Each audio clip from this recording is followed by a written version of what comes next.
Hey everyone welcome to my channel study with infinity. तो आज আমি মাকআউট অর্থ সেমিস্টার অর্থাৎ ফার্স্ট সেমিস্টারে পিআইকিউ সলিউশন সিরিজটা কন্টিনিউ করব।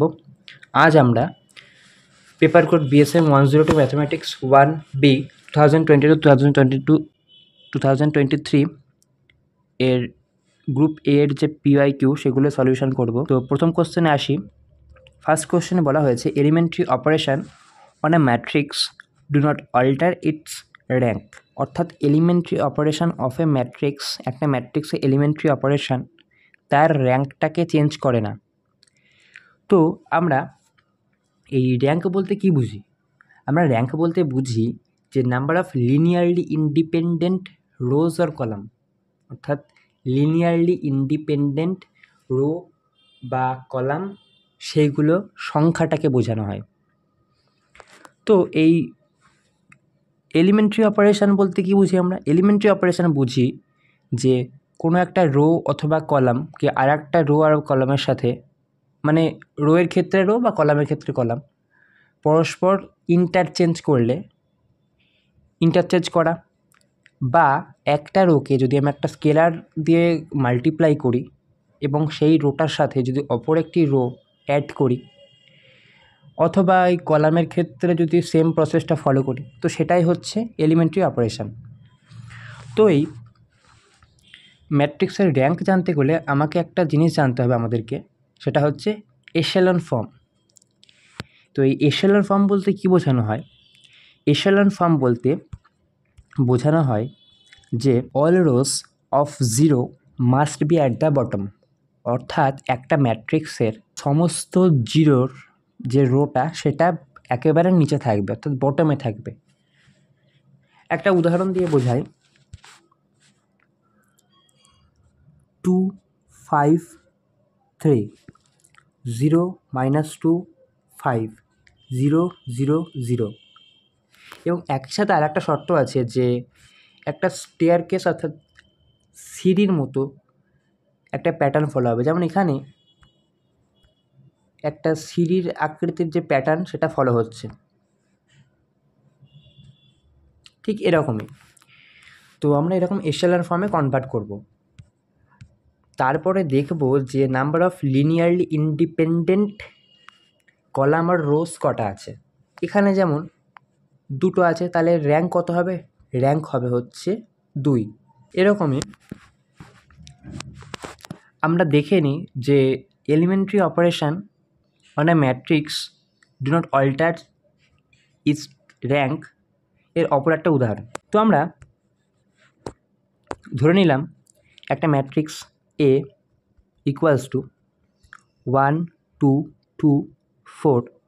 এই ম্যাট্রিক্সটার ক্ষেত্রে আমরা এই অপারেশনটা ফলো করব, R2 dash equals to R2 minus 2R1। তাহলে আমরা কী পাবো? 1 2 0 0। তাহলে এখানে বটমে জিরোটা আছে এবং লিনিয়ারলি ইন্ডিপেন্ডেন্ট রোয়ের সংখ্যা কটা? 1। তাহলে র্যাঙ্ক হবে নিশ্চয়ই 1। তাহলে আমরা দেখতে পেলাম, তাহলে প্রথমেও তো র্যাঙ্ক কত ছিল? 1ই ছিল। তাহলে আমরা দেখতে পেলাম elementary operations on a matrix do not alter its rank. তাহলে এটা কী হবে? ট্রু হবে। ট্রু। এরপরে আসি পরবর্তী প্রশ্নে বলেছে গামা 5/2 এর ভ্যালুটা কত? আমরা জানি গামা n+1 এর ভ্যালুটা হচ্ছে n গামা n। তো আমরা এটার সাথে এই প্রশ্নে যেটা দেওয়া তার তুলনা করে পাই gamma n+1 equals to gamma 5/2। তাহলে 5/2টাকে আমরা এই আকারে লিখতে পারি 1 + 3/2-তে। তাহলে আমরা এনের ভ্যালু কী পেলাম? এনের ভ্যালু পেলাম 3/2। আচ্ছা, তো এনের ভ্যালু পেলাম হচ্ছে 3/2। তাহলে 3/2 ইন্টু 3/2 ভিতরে গামা 3/2 ইকুয়ালস টু 3/2। আবার ভিতরেরটাকে ওই n+1 গামা n+1 এর ফরম্যাটটাতে নিয়ে যায়, n গামা n এই ফরম্যাটে নিয়ে যায়। তাহলে এই ফরম্যাটে নিয়ে যেতে আমাকে কী করতে হবে? 1 যোগ করে এটাকে সমান করতে হবে 3/2 সাথে। তাহলে 1 + 1/2 এটা করলে 3/2 আসে। তাহলে সমান 3/2। তাহলে এটাকে কত? এটা হচ্ছে n, তার মানে গুণ হাফ ইন্টু গামা হাফ। আর আমরা জানি গামা হাফের মান কত, গামা হাফের মান হচ্ছে রুট পাই।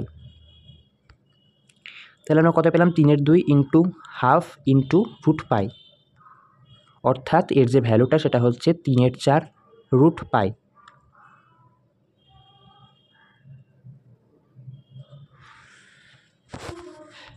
এরপরে আসি পরবর্তী প্রশ্নে।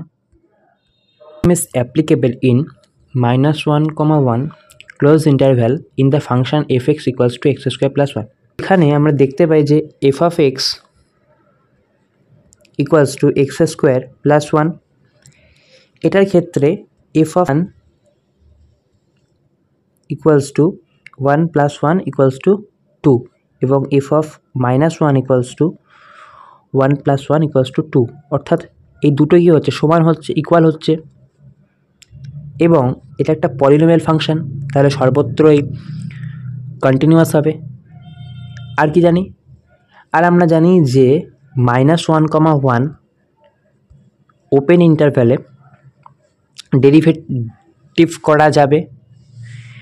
তো f(x) = 2x, তাহলে এটা তো সব জায়গায় তো ডিফারেন্সিয়েবল হবে।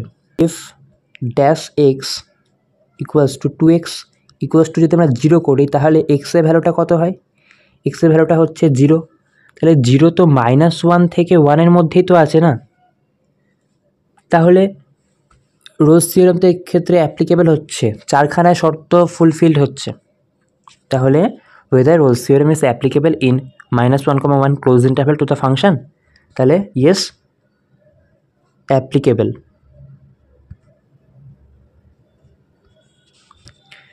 এরপর আসি পরবর্তী প্রশ্নে। f(x, y)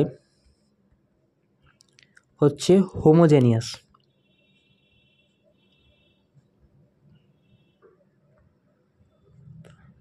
of degree 5, then f(x) del f del x plus y del f del y equals to কত হবে।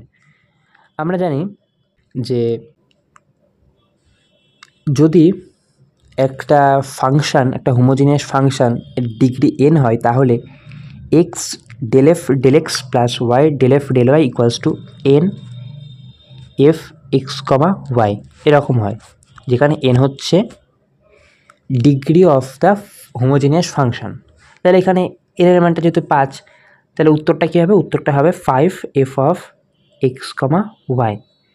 এরপরে আসি পরবর্তী প্রশ্নে। বলেছে find the condition that a square matrix A B idempotent.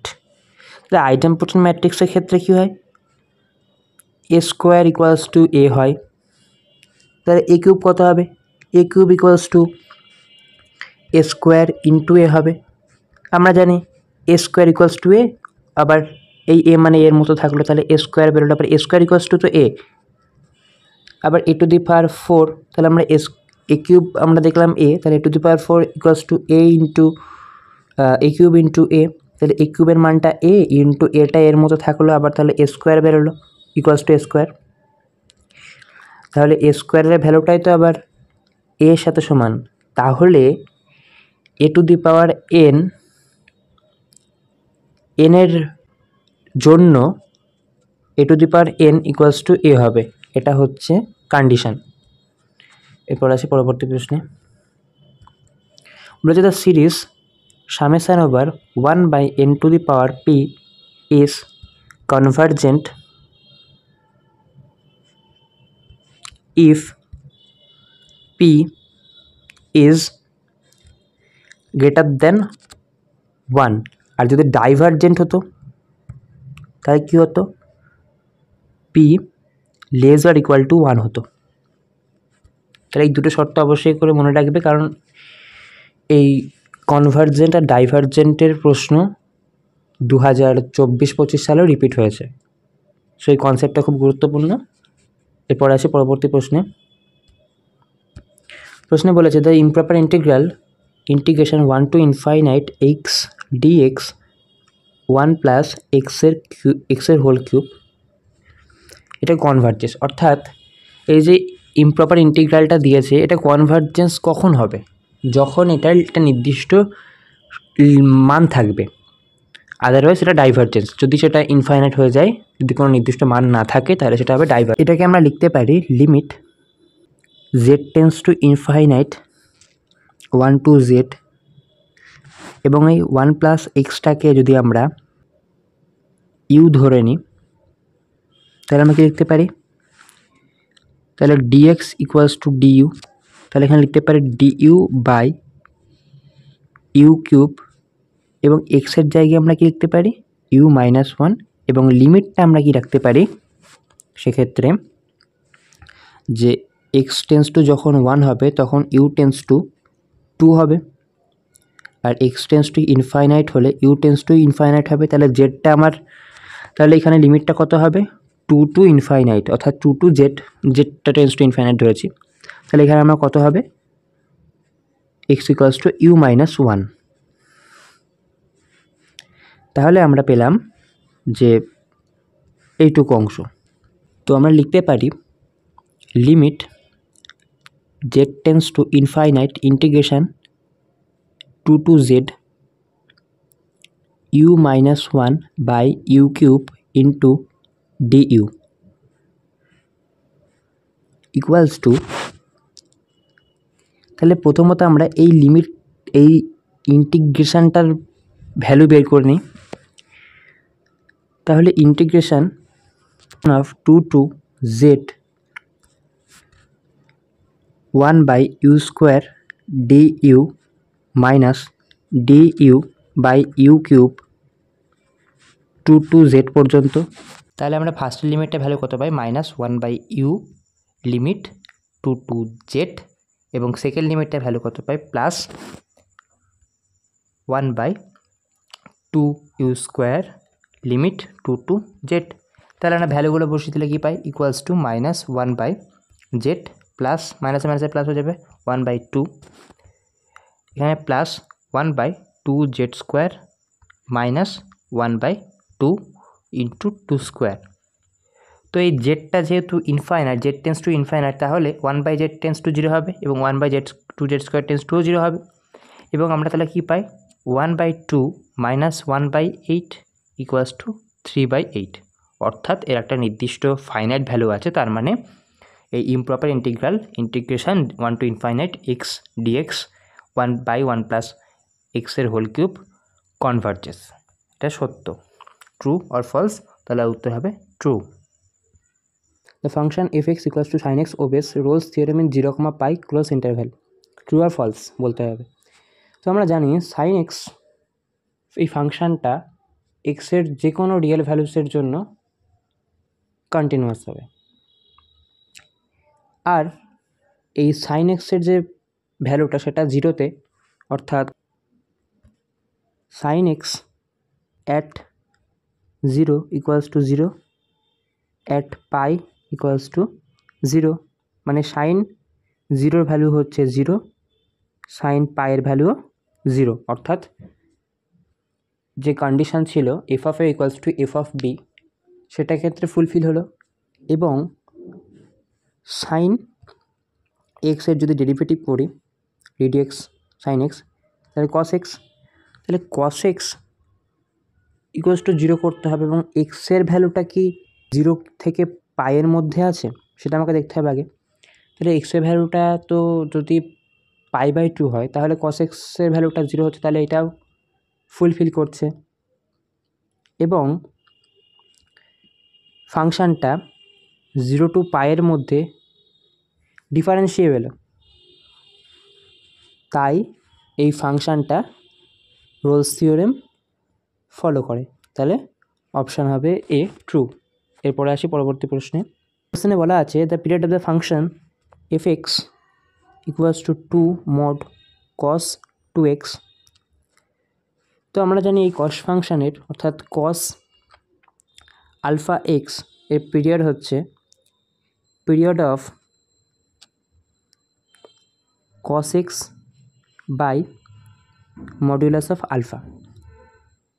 তো এখানে যদি আমরা y equals to cos 2x এর গ্রাফটা আঁকি, তাহলে এদিকে π/4, এখানে π/2, এখানে 3π/4, এখানে -π/4, এখানে -π/2, এখানে -3π/4 পাই। তো গ্রাফটা যাবে এরকম। তো যদি আমরা এখানে মডিউলাস চিহ্ন দিই তাহলে কি হবে, তাহলে এই যে নেগেটিভওয়ালা পার্টটা সেটা যাবে উপরের দিকে, অর্থাৎ এই সবুজ দাগটা হচ্ছে, সবুজ লাইনটা হচ্ছে এই y = mod cos 2x এর গ্রাফ। mod cos 2x এর পিরিয়ড হচ্ছে -π/4, অর্থাৎ π/4 -π/4 = π/2, অর্থাৎ এই π/2 অন্তর অন্তর, π/2 ইন্টারভ্যাল অন্তর অন্তর এটা পুনরাবৃত্ত হচ্ছে, অর্থাৎ প্যাটার্নটা সেম রিপিট হচ্ছে। এবং এখানে যে 2টা গুণ করে দেওয়া আছে না, এটা ওই এর mod cos 2x এর পিরিয়ডকে প্রভাবিত করে না। তার কারণ হচ্ছে ওটা ভার্টিক্যালি স্ট্রেচড হয়, অর্থাৎ y অক্ষ বরাবর ওটা স্ট্রেচড হয়। এটা এই cos 2x এর পিরিয়ডকে কোনোভাবেই প্রভাবিত করে না। If A is a symmetric as well as a skew symmetric matrix, then A must be a dash matrix. S যদি সিমেট্রিক ম্যাট্রিক্স হয় তাহলে A ট্রান্সপোজ = A হয়, এবং A যদি স্কিউ সিমেট্রিক ম্যাট্রিক্স হয় তাহলে A ট্রান্সপোজ = -A হয়। তাহলে A ট্রান্সপোজের জায়গায় যেহেতু বলা হয়েছে যে A সিমেট্রিক ম্যাট্রিক্স তারপরে স্কিউ সিমেট্রিক ম্যাট্রিক্স, তাহলে এই দুটো শর্ত সিদ্ধ হবে। তাহলে A ট্রান্সপোজের জায়গায় আমরা A যদি বসাই তাহলে A = -A, তাহলে 2A = 0, A = 0, তাহলে A must B A null matrix. এরপর আসি পরবর্তী প্রশ্নে। কোশ্চেনে বলা হয়েছে find the directional derivative of f of x, y, z in the direction of positive x axis. Directional derivative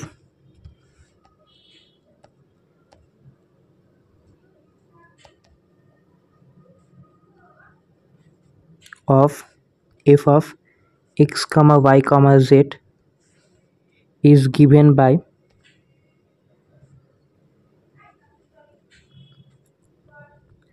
gradient of f dot unit vector। অর্থাৎ এই যে ফাংশানটা যেটা কোশ্চেনে দেওয়া থাকবে সেই ফাংশানটার গ্রেডিয়েন্ট বের করে তার সাথে যে ডাইরেকশানে আমাকে ডেরিভেটিভটা বের করতে হবে সেই ডাইরেকশানে একক ভেক্টরটা বের করতে হবে, এবং তার সাথে গ্রেডিয়েন্টের সাথে ডট প্রোডাক্ট করলে যেটা বেরোবে সেটা অ্যান্সার। তো এখানে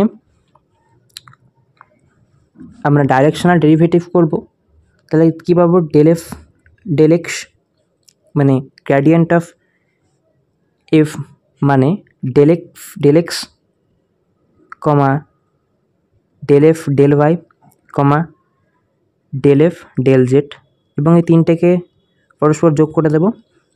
তার সাথে এই ইউনিট ভেক্টর, এক্ষেত্রে ইউনিট ভেক্টর কী হবে, পজিটিভ ডিরেকশনে পজিটিভ জেড অ্যাক্সিসের ক্ষেত্রে বলেছে। তাহলে পজিটিভ জেড অ্যাক্সিসের ক্ষেত্রে যে ইউনিট ভেক্টর সেটা কত হবে, 1,0,0, অর্থাৎ শুধুমাত্র আই ক্যাপ থাকবে, এই জিরো দুটো থাকবে না, শুধুমাত্র আই ক্যাপ থাকবে, অর্থাৎ ডেল এফ ডেল এক্স তার সাথে ডট প্রোডাক্ট হবে আই ক্যাপের, তাহলে উত্তর হচ্ছে ডেল এফ ডেল এক্স। তো আজকের মতো এটুকুই, থ্যাংক ইউ।